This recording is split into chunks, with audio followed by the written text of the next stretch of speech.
నమస్తే, నేను సతీష్. సాక్షి straight talk స్వాగతం. ఈరోజు స్ట్రైట్ టాక్లో మనతో పాటు మాట్లాడేందుకు మాజీ మంత్రి, నెల్లూరు సిటీ ఎమ్మెల్యే, ప్రస్తుతం వైఎస్ఆర్ కాంగ్రెస్ పార్టీ నరసరావుపేట లోక్సభ అభ్యర్థిగా పోటీలో ఉన్నటువంటి అనిల్ కుమార్ యాదవ్ ఉన్నారు. ఆయనతో మాట్లాడే ప్రయత్నం చేద్దాం. నమస్తే సార్. జగన్మోహన్ రెడ్డి గారు పిలిచి, అనిల్ మీరు నరసరావుపేట ఎంపీకి వెళ్ళాలన్నప్పుడు మీ మనసులో ఉన్న పరిస్థితులు ఏంటి? ఒక 5-10 నిమిషాలు రిక్వెస్ట్ చేశాను అన్నని. లేదు నేను ఉంటాను, ఎమ్మెల్యేగా ఉండాలని కోరుకుంటున్నాను. నేను నీతో పాటు అసెంబ్లీలో ఉంటే కిక్కి వేరు నాకు, పార్లమెంట్కి వెళ్ళేదానికన్నా కూడా. సో నేను నీతో ఉంటానని అడిగాను ఒక 5-10 నిమిషాలు. లేదు, నువ్వు నా పార్లమెంట్కి వెళ్ళు, బాగుంటుంది, నువ్వు పార్లమెంట్కి వెళ్ళు అని చెప్పారు ఆయన. ఇంకా సరే, ఆయన చెప్పిన తర్వాత ఇంకా కాదనేది ఏం లేదు. సో రైట్ అని చెప్పి రావడం జరిగింది. జగన్మోహన్ రెడ్డి గారు పిలిచారు, అడిగారు, అనిల్ కుమార్ యాదవ్ ఎందుకు ఒప్పుకున్నారు? ఒకటేంటంటే నేను ఎప్పుడో ఒకటే చెప్తాను, వితౌట్ లీడర్ వీఆర్ నథింగ్. ఒకరి గురించి నాకు అనవసరం, నా వరకు నేను అలాగే ఫీల్ అవుతాను. ఈరోజు నేను 2 సార్లు ఎమ్మెల్యే, ఒకసారి మంత్రి. ఈరోజు రాష్ట్రంలో నేను ఎక్కడికి వెళ్ళినా పలానా అనిల్ కుమార్ యాదవ్ ఎవరు అంటే అది జగన్మోహన్ రెడ్డి గారి వల్ల. బట్ నాకు అవకాశాలు ఇచ్చి నన్ను ఇంత స్థాయికి తీసుకొచ్చిన ఆయన నన్ను అక్కడికి పొమ్మంటున్నాడు అంటే రైట్, పోవాల్సిన బాధ్యత నా మీద ఉంటుంది. ఆయన తప్పకుండా ఏం చెప్పినా కూడా దానికి పాటించేవాడు అనిల్ కుమార్ యాదవ్. అంటే చాలామంది జగన్మోహన్ రెడ్డి గారి దగ్గర మంత్రిగా పనిచేసిన వాళ్ళు, ఎమ్మెల్యేలుగా పనిచేసిన వాళ్ళు, ఎమ్మెల్యే సీట్లు లేవంటే పార్టీ వదిలి వెళ్ళిపోతున్నారు కదా. అనిల్ కుమార్ యాదవ్ మాత్రం నరసరావుపేట వెళ్ళమనగానే ఎందుకు వెళ్ళారు? అంటే వాళ్ళకి ఇక ఇప్పుడు కాకపోతే ఇంకో పార్టీ కనిపిస్తుందేమో, నాకు అది కనిపించదు. నేను ఆయనతో తప్ప ఇంకెవరితో ఎమడలేను, నాకు సెట్టు కాదు. నా మెంటాలిటీకి, నా ఒక క్యారెక్టర్కి జగన్మోహన్ రెడ్డి గారు తప్ప. ఒక రకంగా చెప్పాలంటే జగన్మోహన్ రెడ్డి గారు నన్ను నెల్లూరు జిల్లాలో ఎంతమంది నన్ను చెప్పినా నన్ను పట్టుకొచ్చి నన్ను భరిస్తాడు. ఆయన భరించాడు, నన్ను కాపాడాడు, నన్ను ఎప్పుడు సొంతం ఇలాగే చూసుకున్నాడు. ఇది నాకు ఎక్కడా రాదు. నన్ను ఎవరు కూడా ఆ సింక్ ఇంకే లీడర్తో రాదు నాకు జీవితాంతం కూడా. నాకు ఇంకో గుమ్మమో తెలియదు. నిజంగా జగన్మోహన్ రెడ్డి గారు నా మీద బాలేడని, లేకపోతే జగన్మోహన్ రెడ్డి గారు మంచి అభిప్రాయం లేదని ఆ రోజు వస్తే కూడా నేను రాజకీయాలని తప్పుకుంటానే కానీ వేరే పార్టీ వెళ్ళే ఆలోచన అయితే చేయను, చేసే సమస్య లేదు. ఆనం, మేకపాటి, కోటంరెడ్డి, ఇప్పుడు వేమిరెడ్డి, వీళ్ళందరూ జగన్మోహన్ రెడ్డి వల్ల పదవులు వచ్చిన వాళ్ళు. ఎందుకు ఇప్పుడు పార్టీ వదిలి వెళ్ళిపోయారండి? వాళ్ళకు కొన్ని వ్యక్తిగత ఎజెండాలు ఉంటాయి. సార్, రామనారాయణ రెడ్డి గారు అంటే 2019లో మా నాయకుడు కానీ సీట్ ఇవ్వకుంటే ఆ రోజే రాజకీయం క్లోజ్. సరే, ఆయన సీఎం గారు టికెట్ ఇచ్చారు, గెలిచిన రోజు ఏడిపోయి. సార్, శేఖర్ రెడ్డి గారు వాళ్ళు కొన్ని రీజన్స్, పర్సనల్ రీజన్స్ అవి డిఫరెంట్. ఇంకా మా ఆయన అంటే టికెట్ ఇస్తాడా లీడా, రకరకాలు చేసిన అరాజకాలకి జగన్మోహన్ అయితే ఉంచుతాడా లేదా, బాగా ఆర్థికంగా మనం బాగా లబ్ధి పొందాం. సార్, నేను చెప్పాల్సిన అవసరం లేదు, నెల్లూరు నగరంలో ఆయన కట్టిన ఇల్లు అయ్యే తెలుస్తాయి. సరే, ఓకే, ఆయన ఇంకా ఆడైతే బాగుంటుంది కదా. అంటే ఇక్కడ ఉన్నప్పుడు తిట్టిన టీడీపీ పార్టీలు అక్కడ చేర్చుకున్న తర్వాత ఆయన సత్యహరిశ్చంద్రుడు చేశారనుకో, చేసుకుని తీసుకున్నారు. సో ఎవరి అవసరాల కోసం ఉంది. ఇంకా వీపీఆర్ అంటావా, ఆయన ఒక ముస్లిం అభ్యర్థిని ఇస్తే తట్టుకోలేక వెళ్ళిపోయాడు. అనిల్ కుమార్ యాదవ్ ఒక దోపిడీదారుడిగా మారాడు నెల్లూరు జిల్లాలో. ఆయన సిలికాన్ దగ్గర నుండి క్వార్ట్జ్ వరకు మొత్తం ముఖ్యమంత్రి తమ్ముడితో కలిసి దోచేస్తున్నాడని చెప్పి ఆరోపిస్తున్నారు మీ మీద. ఇప్పుడు నెల్లూరు నగరానికి వెళ్దాం. నాకేం ఇసుక లేదు, నాకేం గ్రావెల్ లేదు, నాకున్నదంతా కన్స్ట్రక్షన్ బిల్డింగ్లు ఇయ్యే. నెల్లూరు నగరంలోకి వెళ్ళి ఏ బిల్డింగ్ నన్ను వెళ్ళి అనిల్ అనేవాడు మీ దగ్గర ఫోన్ చేశాడు, మీ దగ్గర ₹1,00,000 తీసుకున్నాడు అడగండి. నాకు ఇసుక లేదు, గ్రావెల్ లేదు, అవన్నీ ఉన్నాయి. నెల్లూరులో 3 సంవత్సరాల పాటు అరాచకం చేసింది ఎవరెవరి దగ్గర ఎట్ట దండేరు, ఎవరెవరి దగ్గర ఎంత కలెక్షన్ చేశారు అన్నది నెల్లూరులో అడిగితే చెప్తావు. అర్థమైందా? ఏదో సాయం చెప్పి నెల్లూరులో దిగి అడిగితే చెప్తారు. పసిపెట్టిన అడిగిన ఆటో ఓడి దగ్గర నుంచి పసిపెట్టిన అడిగి చెప్తారు. ఒక్క వ్యాపారస్తుడి దగ్గర కానీ ఎవరి దగ్గర ₹1 అనిల్ కుమార్ యాదవ్ తీసుకుని నెల్లూరులో ఎక్కడికైనా పోండి. నెల్లూరులో 5-6 హాస్పిటల్ పెద్ద పెద్ద బిల్డింగ్లు కట్టే వాళ్ళని అడగండి. అవన్నీ చేసిన వాళ్ళు ఎవరు ఏంటి నేను కాదు. గతంలో తెలుగుదేశం పార్టీ వాళ్ళే చెప్పారు. పాపం తెలుగుదేశం పార్టీ నాయకులే మన చిట్టాన్ని చదివారు. సరే, ఈరోజు ఆడికి వెళ్ళిపోయిన తర్వాత ఆయన సత్యహరిశ్చంద్రుడు తెలుగుదేశం పార్టీ వాళ్ళకి అవచ్చేవం, కానీ నిజాలు ఎక్కడికి పోతాయి? అనిల్ కుమార్ యాదవ్ ఇప్పటికీ కూడా అనిల్ కుమార్ యాదవ్ ఒక బెట్టింగ్ రాయుడు, అనిల్ కుమార్ యాదవ్ ఒక దోపిడీదారుడు, అనిల్ కుమార్ యాదవ్ జగన్మోహన్ రెడ్డిని అడ్డం పెట్టుకొని కోట్లు సంపాదించారని చెప్పి మీ మీద బురద వేస్తూ ఉన్నారు. నేను మళ్ళీ చెప్పాను, మొన్న చెప్పాను, లోకేష్ వచ్చి ప్రమాణాలు చేసినప్పుడు నేను వెంకటేశ్వర స్వామి మీద ప్రమాణం చేసి నువ్వు చెప్పిన ఆస్తులు ఏం చెప్పి మొత్తం చెప్పాను ఆస్తులు ఏంటని. ఇక్కడి నుంచి కూడా చెప్తున్నా, నా తండ్రి ఇచ్చిన ఆస్తుల కన్నా ఈరోజు నాకు మీద ఉన్నాను కానీ, నా స్నేహితుల మీద కానీ, నా బినామీలు కానీ నువ్వు ఏమన్నా చెప్పుకోండి, నా తండ్రి ఇచ్చిన ఆస్తుల కన్నా కూడా ఈరోజు నా ఆస్తి తక్కువే కాదని వాళ్ళు ప్రమాణం చేయమను. వాళ్ళని చేయమని నేను చేస్తాను కదా, నా కాళ్ళు నా పిల్లలతో సహా వచ్చి ప్రమాణం చేస్తాను. వాళ్ళని చేయమని వచ్చి ఎవడైనా వచ్చి చేయమను, నా ఆస్తి 100 కోట్లు దాటిదని ప్రమాణం చేయమను. అంత వేగ్గా చెప్తున్నారు కదా. వాళ్ళ ఆస్తులు ఎందుకు చెప్పమని చెప్పే వాళ్ళ ఆస్తులు, వాళ్ళు నిజంగా చిత్తశుద్ధి ఉంటే నేను చేసేదాన్ని నేను సిద్ధము, వాళ్ళని వచ్చి చేయమనండి. అలా ఇంకా మాట్లాడితే అట్ట 2017లో అనిల్ కుమార్ యాదవ్ మీద బెట్టింగ్ కేసు ఉందా, శ్రీధర్ రెడ్డి మీద బెట్టింగ్ కేసు ఉందా? మా ఇద్దరికి నోటీసులు ఇచ్చారు. అనిల్ కుమార్ యాదవ్ మీద కేసు లేదు. అనిల్ కుమార్ యాదవ్ మీద అలిగేషన్ ఏంటంటే 2014లో వీళ్ళు మీకు 5 లక్షలు ఎన్నికల ఫండ్ ఇచ్చారా? ఇదే నా మీద ఉన్న అలిగేషన్. నేను బెట్టింగ్ చేస్తున్నట్టు కాదు, నేను బెట్టింగ్ చేయిస్తున్నట్టు కాదు, నా మీద అలిగేషన్. నాకు ఇవ్వలేదు, వాళ్ళని కావాలంటే పిలిపించండి, కావాలంటే నాకు ఇచ్చినట్టు కూడా కాదు, నాకు పలానా వాళ్ళకి ఇచ్చి నాకు ఇచ్చినట్టు అని చెప్పి కనీసం వాళ్ళు ఏ రోజున ఇప్పుడు నాకు 10 లక్షలు ఇచ్చావు, నాకు కావాలి, లేకపోతే నా ఫ్రెండ్కి ఇచ్చావు, లేకపోతే నా మనిషికి ఇచ్చావు, ఏదన్నా రోజు వచ్చి నాకు చెప్తావు కదా పలానా రోజులు డబ్బులు ఇచ్చారని, అట్టయినా కానీ అతనికి నాకు ఒక ఫోన్ కాల్ ఉన్నా కానీ ఏమీ లేదు అని చెప్పాము. రెండోసారి నోటీస్ కూడా ఇవ్వలేదు, ఒకేసారి మీరు వెళ్ళిపోండి అని అది అయిపోయింది. కానీ కేసు కట్టింది ఎవరి మీద? ఈరోజు వాళ్ళు చంద్రబాబు చెప్తున్నా నిజాయితీ పరుల మీద. ఆ కేసులో ఉన్నది వాళ్ళ పేరు మీద, నా పేరు మీద కాదు. వాళ్ళ గవర్నమెంట్లో, తెలుగుదేశం పార్టీ అలిగేషన్లో గవర్నమెంట్లోనే నా మీద కేసు కూడా ఫైల్ చేయలేకపోయారు. 3 జిల్లాలు దాటినటువంటి బుల్లెట్, మాటిమాటికి నేను బుల్లెట్ని అని చెప్పేటువంటి అనిల్ కుమార్ యాదవ్ నర్సరావుపేటలో బుల్లెట్ దించుతా ఓడించి తీరుతా అని చంద్రబాబు అన్నాడు మొన్న నెల్లూరులో. సంతోషంగా ఉంది నాకు కూడా. ఎందుకంటే చంద్రబాబు నాయుడు 14 సంవత్సరాలు ముఖ్యమంత్రి, 40 సంవత్సరాలని జిల్లాలో అనిల్ కుమార్ యాదవ్ని టార్గెట్ చేస్తున్నట్టు, ఒక బీసీ అభ్యర్థిని టార్గెట్ చేస్తుంటే ఎదిగినట్టే కదా. నేను కూడా నేను ఎదిగానంటే కదా నా ఫీలింగు. సో దించితే చూద్దాం, వస్తుంది కదా 40 రోజులు ఎన్నికల్లో. భగవంతుడు ఉన్నాడు కదా, ఎట్ట నిర్ణయం రాస్తాడు అనేది చూద్దాం. తప్పే ఉంది, ఎవరికి దించుతారా ఏందనేది ఖచ్చితంగా చూస్తాం. చంద్రబాబు, లోకేష్ అందరూ టార్గెట్ ఖచ్చితంగా నర్సరావుపేటలో ఎంపీగా మిమ్మల్ని ఓడిస్తామని. సరేనా, నిజంగా సంతోషమే కదా. ఎందుకంటే ఆ మాత్రం వాళ్ళు నా మీద, ఒక బీసీ అభ్యర్థి మీద వాళ్ళు సర్వశక్తులు ఒడ్డుతున్నారు అంటే, ఒక బీసీ అభ్యర్థి ఎదగటం అనేది వాళ్ళకి ఆ వెన్నులో భయం ఉంది. లోకేష్ రెడ్ బుక్లో మీ పేరే రాశాడంటే ఖచ్చితంగా అధికారంలోకి రాగానే మిమ్మల్ని చెప్పాడు. నా పేరు, నాన్న పేరు, ఇంకేదో పేరు చెప్పినట్టు, రోజమ్మ పేరు, అనిల్ కుమార్ యాదవ్, రోజా, కొడాలి నాని, వల్లభనేని వంశీ, పేరు నాని, మా 5 మందినే. సరే రాసి నేను చాలాసార్లు చెప్పాను, మడిచి ఎక్కడో పెట్టుకోరు అబ్బాయి నా బుక్ అని చెప్పాను కదా. మళ్ళీ అదే మిమ్మల్ని పిల్ల బచ్చా అంటున్నాడు కదా లోకేష్. సరే అదే కాబట్టి నేను పిల్ల బచ్చానే, నేను కాదనట్లా. మీరు పెద్ద బచ్చాలు కదా, నీ అబ్బాకు పెద్ద బచ్చా, నువ్వు బాతు బచ్చా కదా. మీ ఇద్దరు బచ్చాలు ఎందుకు స్వామి? ఈ పిల్ల బచ్చా కోసం అవసరంగా నెల్లూరు జిల్లాలోకి వెళ్తే నామస్మరణ చేస్తున్నారు, పల్నాడుకు వచ్చినా నా పేరు ఎత్తుకుంది, రేపు 17 వస్తాడు మళ్ళీ ఏడు కూడా నా పేరు ఎత్తే మాట్లాడతారు. నా పేరుని ఉచ్చరించకుండా మీరు జిల్లా దాటని అంటున్నారే. ఈ పిల్ల బచ్చాను చూసి ఎందుకు మీరు అంత తౌడుకుంటున్నారు? పిల్ల బచ్చాను చూసి ఎందుకు తౌడుకుంటున్నారు అంటే, ఎక్కడో ఈ పిల్ల బచ్చా విషయం ఉన్నాడనే కదా. అంటే మీ బ్యాచ్ ఉంటారు కదా ఇప్పుడు, అనిల్ కుమార్ యాదవ్, కొడాలి నాని, రోజా, పేరు నాని, మిమ్మల్ని అందరినీ టార్గెట్ చేస్తున్నాం. మీకు ఎవరికి భయం అనిపించట్లేదు? భయం అనేది ఎందుకుంటుంది? మాకు కొండ అనుకుంటే మా కొండ జగన్మోహన్ రెడ్డి, మా ధైర్యం జగన్మోహన్ రెడ్డి, ఇది మా బాసు. ఆయనంత ఇది ఉన్నప్పుడు ఆయన్ని జగన్మోహన్ రెడ్డి గారిని ఎంతెంతమంది ఎదుర్కొంటున్నారు ఇప్పుడు? ఎంతెంతమంది, ఎంత పెద్ద గుండె. ఆయన్ని అభిమానించి ఆయన్ని ఆదర్శంగా తీసుకున్నారు. మాది కూడా ఎంతో కొంత, అంత మా ఎవరికి రాదు అనుకుంటే, బట్ ఎంతో కొంత మాది గట్టిగుండే కదా. ఎందుకు భయపడతాం? జగన్మోహన్ రెడ్డి హయాంలో బీసీలు కేవలం పల్లకీళ్ళు మోసే వాళ్ళ కిందే చూస్తూ ఉన్నారు. ఆయన హయాంలో బీసీలకి అసలు ప్రాధాన్యతే లేదు అని చెప్పేసి బీసీ డిక్లరేషన్లో చంద్రబాబు నాయుడు ప్రకటించారు. మీరే అన్నారు నెల్లూరు జిల్లాలో బీసీ అనిల్ వల్ల వాళ్ళు వెళ్ళిపోయారు అని. ఇదే బీసీయే కదా. జగన్మోహన్ రెడ్డి ఎంతో కొంత గౌరవం, నాకు విలువ, ప్రాధాన్యం బట్టే కదా నేను అక్కడ నిలబడున్నా. నిజంగా లేకపోతే నేను నిలబడినా కదా. ఎవరో ఎందుకు, నేనే కదా ఉదాహరణ. ఈరోజు 25 ఎంపీలు 5 ఎంపీలు ఎస్సీ ఎస్టీస్కి తీసేస్తే, రిజర్వేషన్ తీసేస్తే 20 ఎంపీస్లో 11 ఎంపీస్ బీసీలు ఉన్నారు.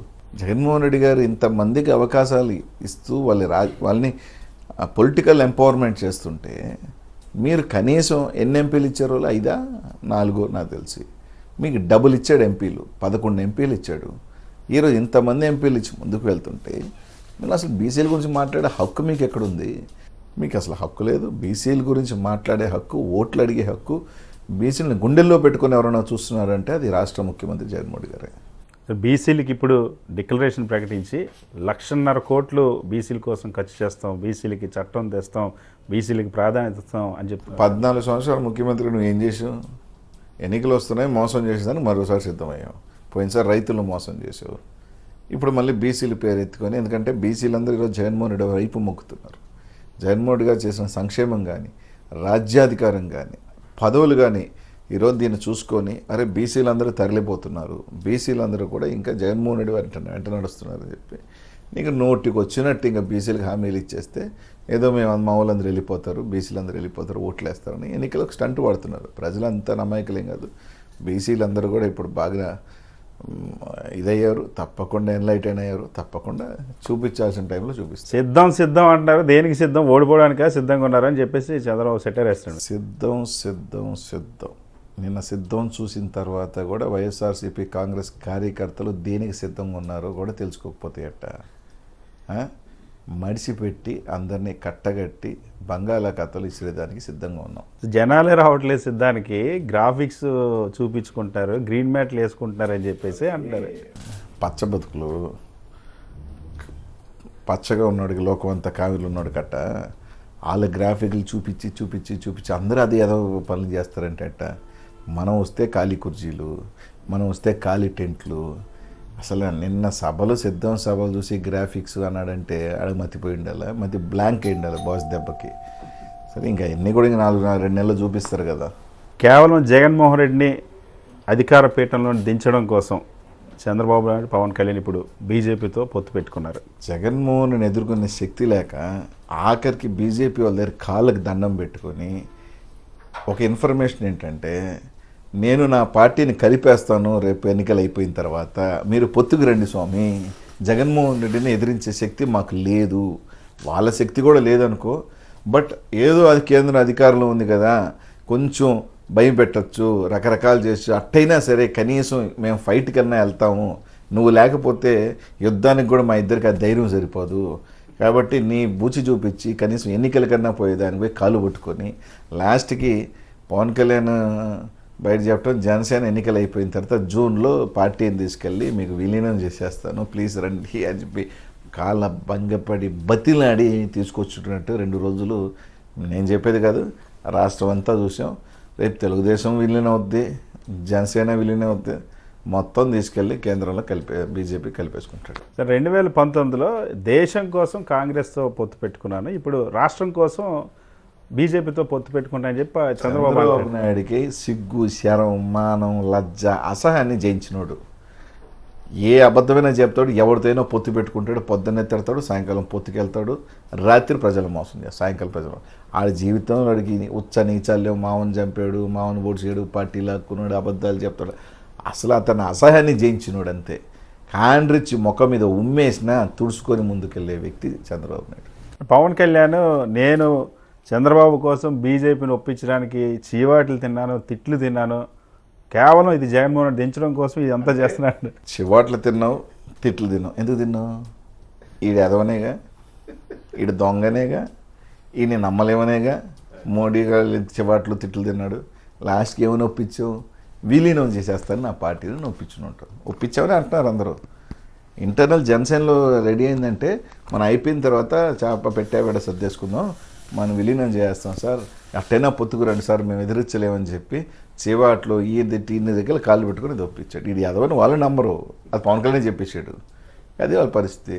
జగన్మోహన్ రెడ్డికి యుద్ధం ఎలా ఉంటుందో చూపిస్తాను, జగన్మోహన్ రెడ్డిని అధపాతాళానికి తొక్కేస్తానని చెప్పేసి పవన్ కళ్యాణ్ అంటాడు. అధపాతాళానికి కాదు కదా, జగన్మోహన్ రెడ్డిని చూసేదానికి భయపడుతున్నాయి మీరు. ఎవరిని తొక్కుతారబ్బా? మా బాస్ మౌనం, మా బాస్ సీఎం గారు ఇది మీరు బతుకున్నారు, తిరిగిపోతున్నారు. ఆయన ఆగ్రహం, ఆయన కన్ను ఎర్ర చేస్తే ఇంక స్టేట్ బార్డర్స్ కూడా రాదు మీరు. ఆ దుఃఖేదే ఉంది. డైలాగులు, సినిమా డైలాగులు కొట్టి అలసేల్సి సినిమాలో చెప్పి చెప్పి చెప్పి అదే అడుగు వస్తే పండద్దు అనుకుంటున్నాడు. అదేం పండేది లేదు, సచ్చేది లేదు. పోయి ఆడపోయి కాళ్ళబేరం బతులాడుకొని నా సారంగా లాస్ట్కి జెండా ఎత్తేయాల్సిన వామన అవతారం ఎత్తి కాలుతో తొక్కుతాను అంటున్నాడు ఇక. తొక్కేది లేదు సచ్చేది లేదు పోస్వామి, అతనేంది తొక్కేది, తొక్కి తొక్కి అలిసిపోయి ఉన్నారు చాలామంది. 14లో తొక్కుతా ఉన్నారు, 19లో తొక్కుతా ఉన్నారు, 24లో తొక్కుతా ఉన్నారు, 29కి తొక్కేది లేదు, 34కి తొక్కేది లేదు, అయిపోయింది. ఇంకా జగన్మోహన్ రెడ్డి అనే వ్యక్తి ఎంత ఎదురు వస్తే అంత బలవంతుడు అవుతాడు. మీరు క్షమాపణ అడగండి, మిమ్మల్ని క్షమిస్తాడు. ఎదురు వచ్చారంటే జగన్మోహన్ రెడ్డి అత్యంత బలవంతుడు అవుతాడు, అంతమించి ఇంకేమీ లేదు. కానీ నిన్నటి వరకు ఒక లెక్క, కానీ ఇప్పుడు బీజేపీ కలిసిన తర్వాత ఒక కేంద్రంలో అధికారులు ఉన్న పార్టీ, ఇటు చంద్రబాబు నాయుడు, పవన్ కళ్యాణ్, వీళ్ళు ముగ్గురు కలిసిన తర్వాత జగన్మోహన్ రెడ్డి గారికి ఏం భయం అనిపించట్లేదు? ఎందుకు భయం? ప్రజలు ఉండగా భయం అనేది తెలియని గుండె ఈ రాష్ట్రంలో ఏదైనా ఉందంటే జగన్మోహన్ రెడ్డి గారి గుండె. ఈ రాష్ట్ర ప్రజలు పైన దేవుడు మా నాయకుడు చెప్పినట్టు మంచి చేశాడు, లక్షలాది కుటుంబాలలో వెలుగు నింపాడు. వాళ్ళ ఆశీస్సులు దీవెనలు ఉన్నట్లు ఈ చోట బచ్చాలకి చెవట్లకి భయపడాల్సిన అంత అవసరం జగన్మోహన్ రెడ్డికి లేదు, రానివ్వరు. బీసీలు, ఎస్సీలు, ఎస్టీలు, మైనార్టీలు, అగ్రవర్ణ పేదలందరూ కూడా జగన్మోహన్ రెడ్డి గారికి ఒక పెద్ద కవచంలాగా నిలబడి ఆయన్ని ముఖ్యమంత్రిని చేసుకుంటారు. ఆంధ్రప్రదేశ్ని ఇక జీవితంలో తేరుకోలేని స్థాయిలో అప్పుల్లో ముంచేశాడు, అభివృద్ధి అన్నదే లేదు అని చెప్పేసి ఒక ప్రచారం చేస్తున్నాడు చంద్రబాబు నాయుడు. నేను వస్తే సంపద సృష్టించి సంక్షేమం అభివృద్ధి రెండు 5 సంవత్సరాలు నువ్వు ఉన్నావు కదా, ఏం సంపద సృష్టించు? నీకన్నా అప్పులు తక్కువే ఇక్కడ కంపారిటివ్గా తీసుకుంటే. పేదరికం 12% నుంచి 6%కి వచ్చింది ఏ ప్రభుత్వంలో? తక్కువ, జగన్మోహన్ రెడ్డి గారి ప్రభుత్వంలో కదా. ఈరోజు ఏ దాంట్లో చూసుకున్నా కూడా ఇండెక్స్ రేట్ పెరిగింది ఈ ప్రభుత్వంలోనే కదా, ఎక్సెప్ట్ క్రైమ్ రేట్. ఈరోజు అన్నీ మంచి జరుగుతుంటే నువ్వు వచ్చి ఏం చేస్తావు? 74 మైండ్ బ్లాక్ అయింది, ఇంకా చేసే ఆలోచన లేదు, మతి మరుపు వచ్చేసింది, గజిని అయిపోయి ఉన్నావు. నువ్వేం చేసేది? ఇంకా state needs YS Jagan once more. Boss Jaganmohan Reddy గారి ఒక లైన్లో పోతుంది, నెక్స్ట్ 5 years ఇంకా పైకి పోతుంది, ఇంకా మంచి స్థాయికి వెళ్తుంది. సార్, మీరు ఎంపీ అభ్యర్థిగా పోటీ చేస్తూ ఉన్నారు. ఆంధ్రప్రదేశ్ రాష్ట్రానికి ప్రత్యేక హోదా తేలేని, విభజన సమస్యలు సాధించలేనటువంటి వైఎస్ఆర్ కాంగ్రెస్ పార్టీకి ఎందుకు ఎంపీలుగా గెలిపించాలని చెప్పి తెలుగుదేశం పార్టీ ఆరోపిస్తుంది. 5 సంవత్సరాలు మాకన్నా ముందు ఆయనలే ఉన్నారు ఎంపీలుగా. ప్రత్యేక హోదా అప్పుడు ఇంకా వాళ్ళ గవర్నమెంట్లో నడిచారు. 2014లో సెంట్రల్ గవర్నమెంట్ బీజేపీతో కలిసిపోయారు. ఇవన్నీ ఇవ్వట్లేదు, ప్యాకేజీ సర్దేసుకుంది వాళ్ళే. ఈరోజు జగన్మోహన్ రెడ్డి గారు వచ్చారు. సరే, అది ఎంత పరిస్థితులు ఉంది? ప్యాకేజీ ఇవ్వాల్సిందే, హోదా ఇవ్వాల్సింది సెంటర్ కదా. ఇవ్వలేని సెంటర్తో ఈరోజు మీరెందుకు ఎన్నికలకు వెళ్తున్నారు కలిసి? ఇక అది సమాధానం చెప్పాల్సిన అవసరం ఎంతో ఉంది కదా. మేము ఇవ్వలేము అని చెప్తున్న సెంటర్తో నువ్వు ఎలా వెళ్తున్నావు? దానికి అసలు సమాధానం చెప్పాలి చంద్రబాబు నాయుడు గారు. ఏం చెప్పడు, బురద మాత్రం జగన్మోహన్ రెడ్డి గారి మీద వేస్తారు. పొత్తు లేదు, కలుపుకోలేదు, కొట్లాడుతున్న జగన్మోహన్ రెడ్డి గారి మీద వేస్తారు. వీళ్ళు మాత్రం వాళ్ళ సంఖ్యకి కూర్చుంటాడు, వాళ్ళు మాత్రం అడగడా. ప్రజలందరూ అంతా పిచ్చోలేం కాదు, చాలా ప్రజలు చూస్తున్నారు. అంతా కూడా ఎప్పుడు చెప్పాల్సిన టైంలో బుద్ధప్పుడు చెప్తారు. సాధారణంగా ఏ రాజకీయ పార్టీ అయినా పొత్తులు పెట్టుకుంటే, దేశంలో అన్ని పార్టీలు పొత్తులు పెట్టుకుంటున్నాయి. జగన్మోహన్ రెడ్డి గారికి ఎందుకు పొత్తు పెట్టుకోవాలనిపించదు? ఎందుకు పెట్టుకోవాలి? పొత్తు అనేది జగన్మోహన్ రెడ్డి గారు తాను ప్రజలు నమ్మాడు, దేవుడిని నమ్మాడు, తన కార్యకర్తలు, నాయకులు ఉన్నారని ఒక భరోసా ఉంది. ధైర్యంగా ముందుకు వెళ్తామని అంటున్నాడు. పొత్తు ఎందుకు పెట్టుకోవాలి? ఏం అవసరం ఉంది పొత్తు అని? బలహీనంగా ఉన్నాను అని ఆలోచన చేసేవాడు ఎంతో కొంత పొత్తు పెట్టుకుంటాడు. నేను బలంగా ఉన్నా, తాను దాని మీద నమ్మకం, తాను చేసిన మంచి మీద నమ్మకం, తాను పార్టీ మీద నమ్మకం, రాజశేఖర రెడ్డి గారి ఆశయాల మీద నమ్మకం, ఇవన్నీ నమ్మకం ఉన్నవాడు పొత్తు ఎందుకు పెట్టుకోవాలి? ఎక్కడో దగ్గర చిన్న బలహీనం ఉన్నాడు, తాని మీద తాను నమ్మకం లేనివాడు పోయి పొత్తుల కోసం వెంపర్లాడతాడు. జగన్మోహన్ రెడ్డి గారికి ఇది లేదు. ఆ గుండె ధైర్యంలో మనోధైర్యంగా అన్నీ కూడా పుష్కలంగా ఉన్నాయి. తప్పకుండా పొత్తు లేదు, అవసరం లేదు. ఆయన పొత్తు ప్రజలతోనే, ఆ ప్రజలే ఆయన్ని ముఖ్యమంత్రిని మళ్ళీ చేస్తారు. సో ఇన్ని పార్టీలు కలిసిన తర్వాత కూడా వైనాట్ 175 ఎక్కడ తగ్గేది లేదని అంటున్నారు. అదే చెప్పాను కదా, ఆయనకున్న నమ్మకం, ఆయన ప్రజలు ఆయన చేసిన మంచి, నేను మంచి చేశాను నాకు ఓటేమని అడిగే ఒక ఏకైక ధైర్యం ఉన్న ముఖ్యమంత్రి జగన్మోహన్ రెడ్డి గారు. అదే ధైర్యం, అదే నమ్మకం, అదే ప్రజల ఆశీస్సులతో ముందుకు వెళ్తున్నాడు. ఖచ్చితంగా ఆ ధీమాతోనే ముందుకు వెళ్తాడు, మళ్ళీ ముఖ్యమంత్రి అవుతాడు. జగన్మోహన్ రెడ్డి పార్టీ పెట్టినప్పటి నుండి మీరు నడుస్తూ ఉన్నారు. ఈ రోజుకి అలాగే నిఠారుగా నిలబడి సింగిల్గానే ఫైట్ చేస్తున్నారు. చూసినప్పుడు ఏమనిపిస్తుంది? గర్వంగా ఉంటుంది. ఇట్లా నాయకుడి దగ్గర నేను ఉన్నాను, కాలర్ ఎత్తుకొని మనం ఏడైనా రే మా బాస్ జగన్మోహన్ రెడ్డి మా నాయకుడు జగన్మోహన్ రెడ్డి, ఆయన కింద మేము ఉన్నాం అని గర్వంగా ఎక్కడ పోయినా సరే కొట్లాడచ్చు అన్న ఒక ధైర్యం మాకుంటుంది.